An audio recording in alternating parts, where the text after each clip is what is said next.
Hello, my friends. Welcome back to another weekly check-in. Is it a weekly check-in? I don't know. It's been weird the last few weeks, and it kind of feels normal to just chat about how the week was, almost like a quick little diary sort of session. Oh, so what happened this week?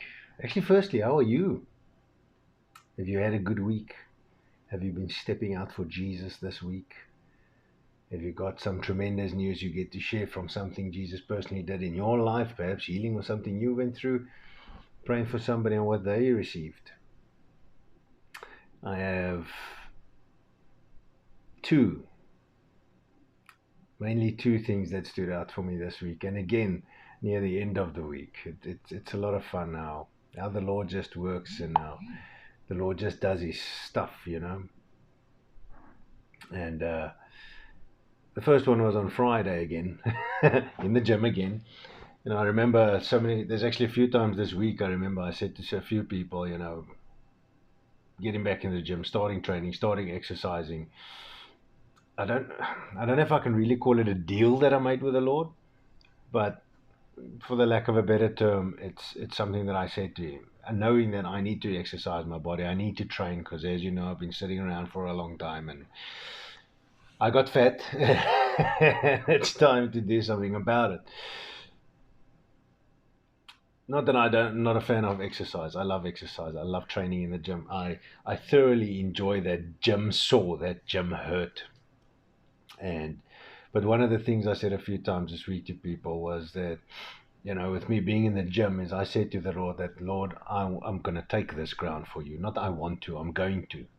I'm going to take that gym ground for you, the people that are in there. Have whoever, however, whatever chances that you're going to bring along, whatever conversations you're going to bring up, I'm going to speak you as much and as far as I can because it's going to be your gym, you know. And even the PT that I chat to quite often, we had such amazing chats again throughout this week. Even though he burnt me, I will say he burned me out. He makes me tired. I had a new routine this week that came about, and again, it's knocking me out. But I definitely feel fitter a week in versus when I did last week and the week before. So there's definitely some changes there. But again, such tremendous stuff that we got to share of Jesus to one another, and just the perspective changes. And as I said before, he's such a young man, almost 20 years younger than I, and there's such wisdom in the Lord in him, with the stuff that he's facing and his challenges and things that are coming his way and plans that are happening for him and stuff like that. But it's really so good to see. And I remember when I was done with the training session, coming back to Friday, I was done on Friday.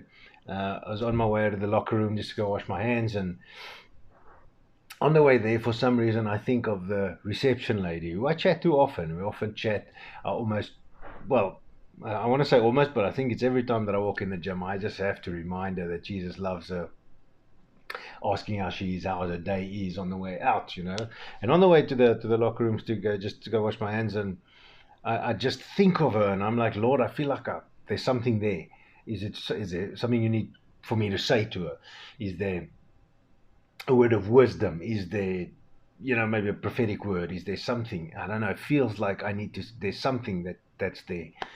And as I'm walking with this thought, I just go out. I'm on my way out, and I stop and I have a chat to her. How's it going?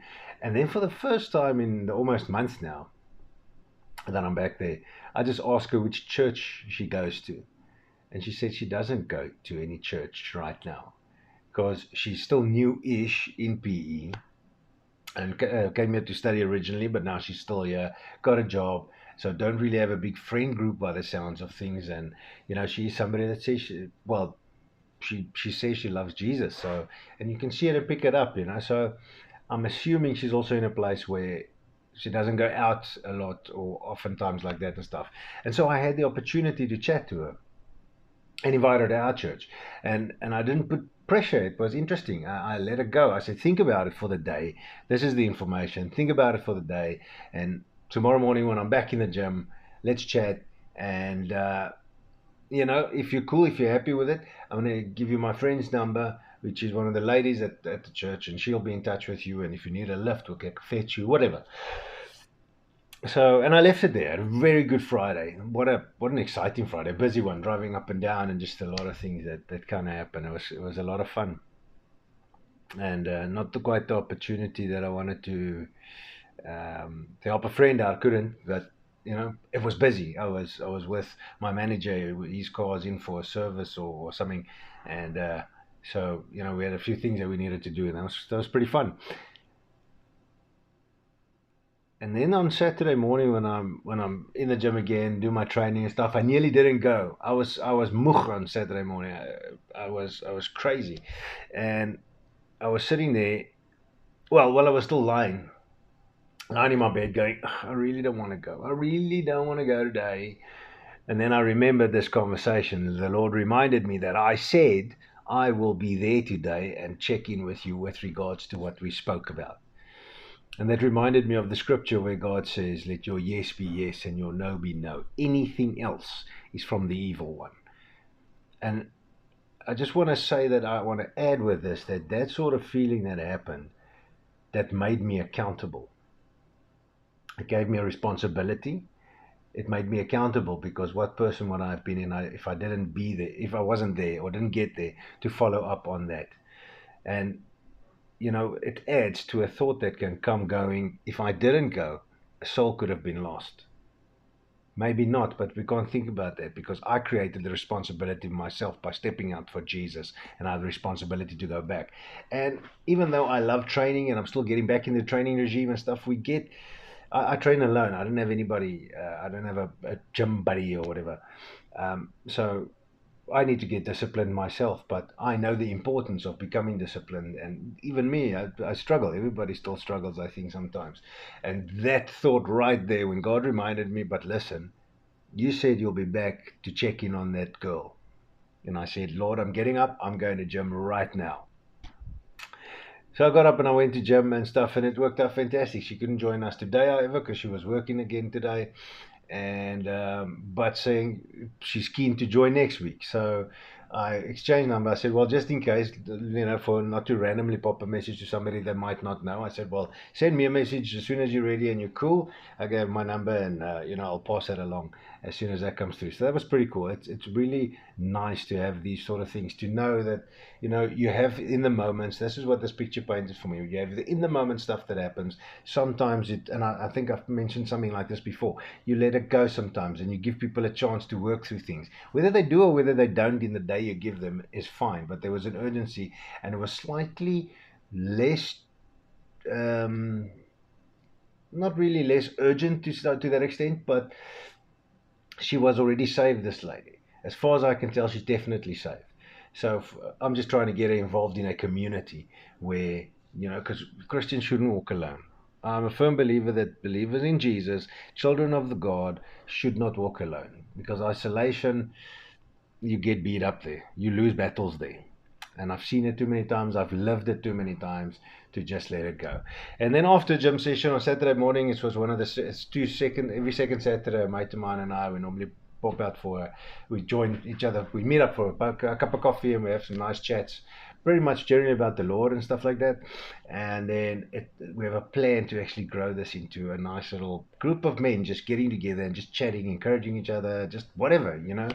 And I had a chance to invite one of my friends from church along, and then my main friend couldn't make it. He had a family matter to attend to that he had to go to, and so just me and my other friend, we're like, well, we'll meet up anyway. Let's go grab some breakfast. And what a really cool meeting it was, and it was so nice to be able to impart in each other, yeah, to impart in one another, and just have a chat and have this beautiful, what do we do? We had some beautiful wimpy breakfast over there, and it was really, really nice, to share some testimony from my side, to hear where he is in his life and what's happening, and get up to date and stuff like that. And for somebody, and the reason why this is so good for me and so important for me is, like, life is not generally something I tend to talk to people about in terms of what's detailed happening in their lives. And through a certain particular friend that really challenges me a lot because she's very relational when it comes to that sort of stuff. And I'm not so much relational, but I'm learning to be, and it makes sense. It's starting to slowly but surely make more and more sense to me. And this has opened up conversations that the questions I asked, I'm like, well, I don't know these questions. It's new questions to me. And, but they just come out. And how God really grows you if you start paying attention to these things and start walking that walk that we need to walk. And it was really good meetings, and those are the two things that really stood out for me, was these two events that happened over here. And purely the responsibility that we still end up having for one another, to the Lord, and just encourage one another, get them into community. It's not about everybody needs to come to my church. Go to a church. If you go to a church and you don't like it there, then find one you like. Find one that feels like home. That's why how I measure the churches that I always ended up trying. Well, not trying to go to, the churches that I ended up going to. Is I walked into the place and I'm a feely person when it comes to that. Do I feel at home? And if I feel at home, I feel that's the place I'm gonna hook at. If you don't have any other choice, it makes it a little bit more challenging, probably. But there's always a way. There's always a way we get to a place. If a lot of times, and I used to be one of those people that I want to use the term run away from the darkness. When you're stuck in a place, and I've mentioned previously many a times about how troubling it was for me at my job, that like, I need to leave, Lord. And the Lord said, what if I put you as the light in the darkness to shine? So shine. That we are meant to be the salt of the earth. We are meant to be the light of the world. So if there's darkness in a room, the Bible says God is light, and in him there is no darkness at all. And it says and the light shine, and the darkness couldn't comprehend it. People look at us funny because they don't understand the light that shines out of us, which is the light of Jesus. So let that light shine. Let it shine enough to blind them and affect them, so that Jesus can get into them and they can also start understanding this stuff that we don't understand. I hope I can say we. I know there's a lot of stuff about God that I don't understand.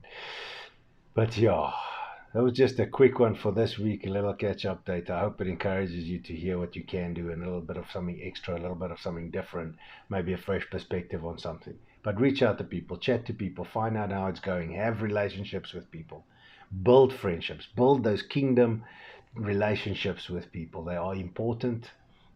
We get to speak into each other's lives, encourage one another, lean on one another when things become tough. Many hands make light work. And that's essentially what community is for. Because the devil doesn't leave you alone if you love Jesus. He attacks you more because you love Jesus, because he's trying to discourage you, and I'm sitting here trying to encourage you. And when you get into a group and you get between people who love the Lord and they serve the Lord together, they build each other up. I'm excited for this week to come. Next week's going to be a great one because we are starting our outreaching next week, Saturday. So I hope to have some brilliant stories. Maybe I should have a segment for that day only, because I know it's going to be a phenomenal, truly great day. But I have an important week this week to also prepare my heart and mind for leading the because I've been put in a leadership position for this ministry, and I got important stuff to do, so I got to train me in order to walk with people and grow with people like that too. So that's going to be a lot of fun. So I look forward to next week. Have a phenomenal week this week. Step out for Jesus. Tell people he loves them. Pray for people. Lay hands on people. Jesus said, go heal the sick, cast out demons, raise the dead. Go. Therefore, go. So let's go and do this week. See you next time. Have a great one. Love you so much. Jesus loves you so much. Shalom, shalom.